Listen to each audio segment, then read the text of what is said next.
Saudara, selamat tahun baru. Selamat bertemu kembali bersama saya Roni Yoel dan ini anak saya Belinda. Shalom. Ya, ini adalah rekaman video pertama kami di tahun 2021, tepatnya 1 Januari 2021. Apa yang ingin kita bagikan?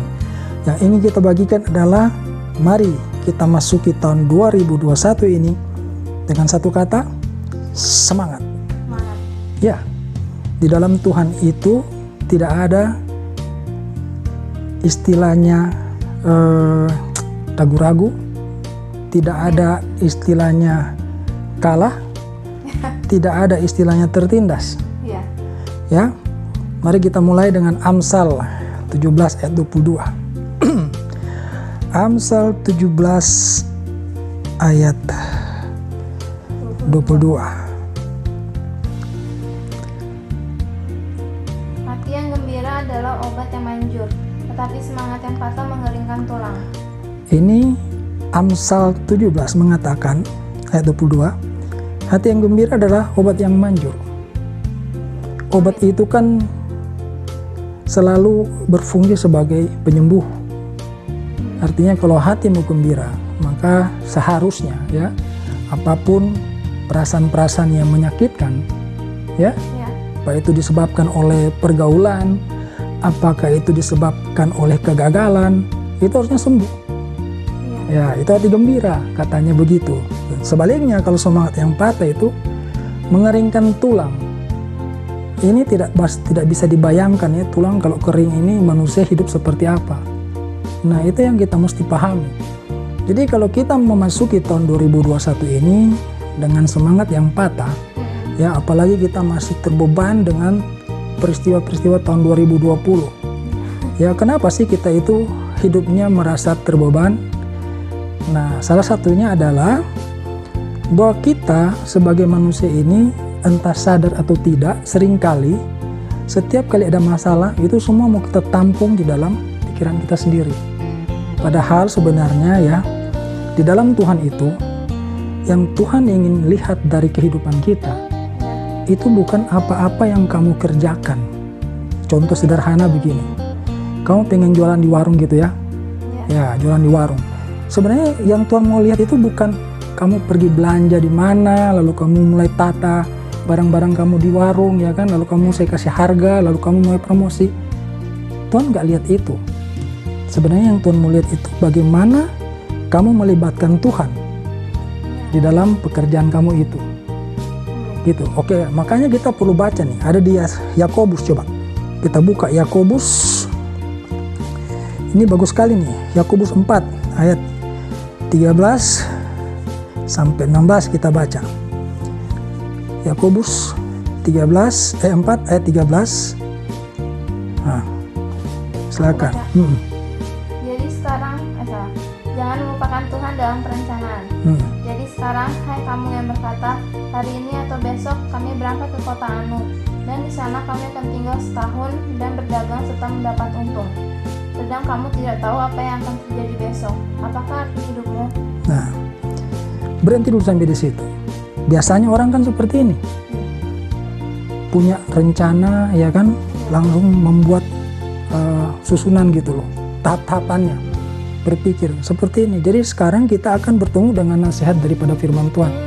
Apa sih yang Tuhan mau di dalam hidup kita ketika kita ingin menjalani hidup kita, terutama dalam hal kita ingin mencapai target-target dalam kehidupan kita, supaya kita itu berhasil gitu. Nah, ini contohnya ya, dibilang di sini, hai kamu yang berkata hari ini atau besok. Wah, udah ngomong ya, hari ini atau besok kami berangkat ke kota Anu dan di sana kami akan tinggal setahun dan berdagang serta mendapat untung. Bayangin, kan udah rencana ini. Nah, kita dengar nih, baca lagi lanjutnya nih. Sedang kamu tidak tahu apa yang akan terjadi besok. Ini kendalanya. Kita tuh kadang-kadang tuh lupa hal-hal seperti ini. Ya, kita kan tidak tahu hari esok. Tetapi gaya hidup kita tuh apa-apa tuh main tabrak-tabrak aja gitu. Ya kan, punya rencana ini itu tuh langsung gitu. Ya, tanpa melibatkan Tuhan. Makanya di sini dikasihkan teguran dan ingatan supaya kita itu masuk ke dalam programnya Tuhan, ya. Nah, apakah arti hidupmu? Hidupmu itu sama seperti uap yang sebentar saja kelihatan lalu lenyap. Nah, ayat 15, sebenarnya kamu harus berkata. Nah, ini dia, ya kan? Sebenarnya, perhatikan nih, kamu harus berkata, jika Tuhan menghendakinya, ya, kami akan hidup dan berbuat ini dan itu. Nah, tetapi sekarang ya, ayat 16 ya, tetapi sekarang kamu memegahkan diri dalam congkakmu, dan semua kemegahan yang demikian adalah salah. Jadi rupanya kita itu di dalam kehidupan ini, kalau kita main rencana-rencana aja begitu, bagi Tuhan itu kecongkakan, kesombongan hidup.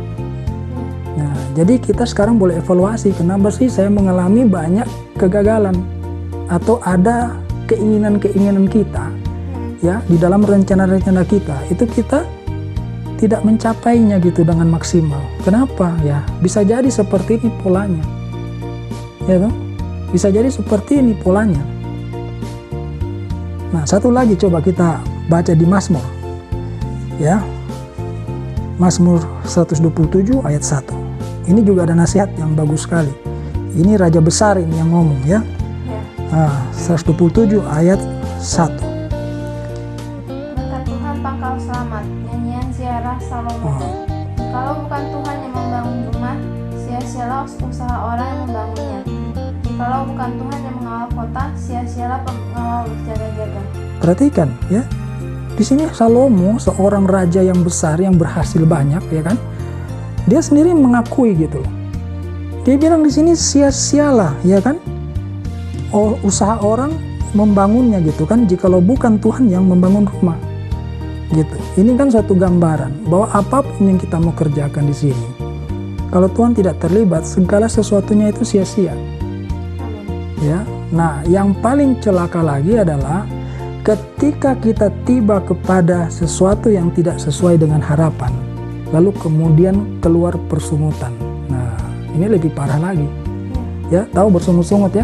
Ya, menggerutu ya. Dalam hati timbul ketidaknyamanan, lalu ada juga yang sampai menyalahkan Tuhan, ya kan?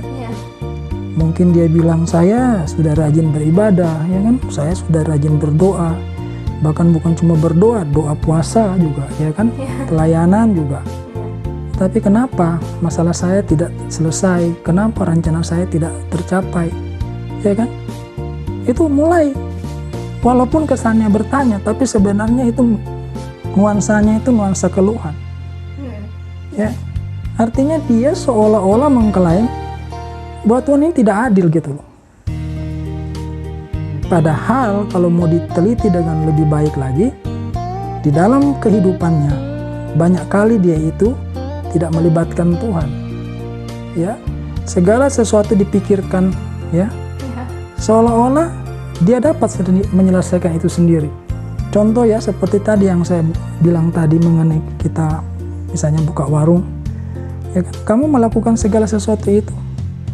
Padahal bukan itu sebenarnya yang Tuhan ingin lihat dari tindakan kehidupan kita itu. Yang kita dibutuhkan oleh Tuhan itu adalah bagaimana kita itu mempercayakan kepada Tuhan. Seperti Salomo barusan bilang, ya, kamu bangun rumah pun sia-sia kalau Tuhan tidak terlibat di dalamnya. Kamu ahli bangunan, ya kan? Kamu lulusan S3 sekalipun, ya kan? Jadi di dalam dunia ini memang tidak ada yang melampaui Tuhan. Menyamakan pun tidak bisa. Kita hidup ini hari per hari itu tergantung daripada kemurahan Tuhan. Nah, kalau misalnya ada orang yang kemudian menggunakan kepiawaian dia, ya, kepakarannya, ya kan, keahliannya, pengalamannya, kelihatannya berhasil. Ya, tetapi Tuhan sedang melihat ya sebagai orang yang congkak. Ya, kan? Dari mana dia mendapatkan kepakarannya? Nah, itu dia makanya kembali lagi kan dari Tuhan. Tetapi kemudian orang kan lupa. Merasa bisa ya sudah, ngapain juga berdoa. Tanpa doa juga bisa berhasil. Ya kan? Kekayaan dimiliki bahkan oleh orang-orang yang tidak percaya Tuhan sekalipun. Tetapi kamu tahu nggak bahwa orang-orang yang tidak mengandalkan Tuhan itu akan dilempar kepada api neraka? Ya toh? Tuhan tidak akan mungkin menerima orang-orang semacam itu hadir di hadiratnya. Ya, harus bertobat dulu. Ya kan? Harus bertobat.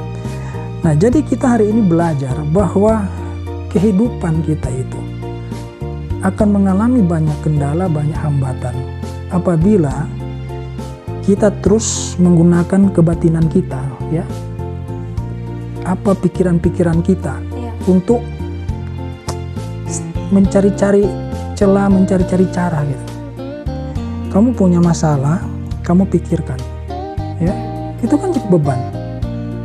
Padahal ada firman Tuhan yang bilang serahkanlah kekhawatiranmu, ya kan, serahkanlah segala beban beratmu kepadaku, maka aku akan berikan kelegaan bagimu. Kalau kamu mempunyai satu persoalan di dalam hidup, itu kan menjadi beban pemikiran. Tapi kamu tidak berdoa untuk serahkan, bahkan kamu sudah berdoa untuk serahkan, tapi kamu ikut mikir. Itu pun jadi beban. Nah, tiba waktunya Tuhan tidak bereaksi, ya, untuk menolong kamu karena kamu punya sikap seperti itu. Kamu kemudian meresponnya itu dengan salah juga. Mengeluh, ya kan? Merasa ini bukan koreksi diri. Harusnya kan kita koreksi diri kita. Ya, harus lebih rendah hati lagi. Harus lebih percaya lagi. Dan terutama harus terus semangat. Tuhan tidak pernah merancangkan kecelakaan bagi umatnya. Ya kan, jadi itu yang kita mesti pahami. Setiap hari kita lewati harus dengan semangat. Kenapa harus semangat? Karena Yesus Kristus telah berkorban di kayu salib untuk kita meraih kemenangan demi kemenangan.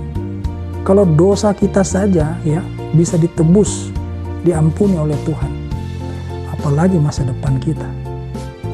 Gitu loh. Jadi kita harus mulai memikirkan hal-hal seperti itu di tahun 2021 ini, mumpung baru tanggal pertama, ya, baru tanggal 1, supaya kita di tahun 2021 ini bisa lebih meraih hasil-hasil. Gitu. Jangan kita lagi mulai menggunakan apa yang kita mampu, ya, memikirkan segala sesuatunya. Karena itu semua tidak akan berdampak kepada keberhasilan, sebab keberhasilan kan di tangan Tuhan.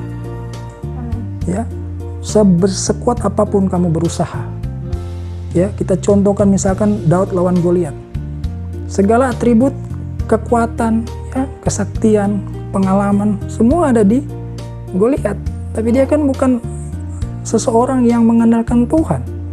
Sebaliknya Daud, seorang yang digambarkan di dalam Alkitab itu kemerah-merahan, ya kan, masih muda, tidak punya pengalaman perang. Dengan satu kali pukulan alih-alih kan tumbang si Goliat. Kenapa? Karena Daud itu mengandalkan Tuhan banget gitu. Jadi siapa yang mengandalkan Tuhan banget? Nah, ini kuncinya. Dia yang akan terus menapak kepada kemenangan demi kemenangan. Tidak ada gelombang yang terlalu dahsyat yang tidak bisa Tuhan teduhkan. Ya kan? Tidak ada badai yang terlalu besar, yang terlalu menakutkan, yang tidak dapat Tuhan Yesus teduhkan demi kita gitu. Tinggal bagaimana kita memberikan hati kita yang menjadi ruang supaya Tuhan itu bisa bertindak untuk hidup kita. Kalau kamu terus mengupayakan sendiri, Tuhan tidak akan bisa bertindak apa-apa karena kamu dominan. Kamu kan tidak percaya kalau Tuhan sanggup, makanya kamu berpikir sendiri. Kamu melakukan segala sesuatu dengan berbagai cara. Gitu. Jadi inilah yang dapat kami bagikan. Semoga di tahun 2021 ini kita akan terus meraih kemenangan demi kemenangan, keberhasilan demi keberhasilan, ya, diluputkan, dibebaskan, dipulihkan dari segala macam pergumulan kita. Gitu. Terima kasih sudah menyaksikan renungan ini.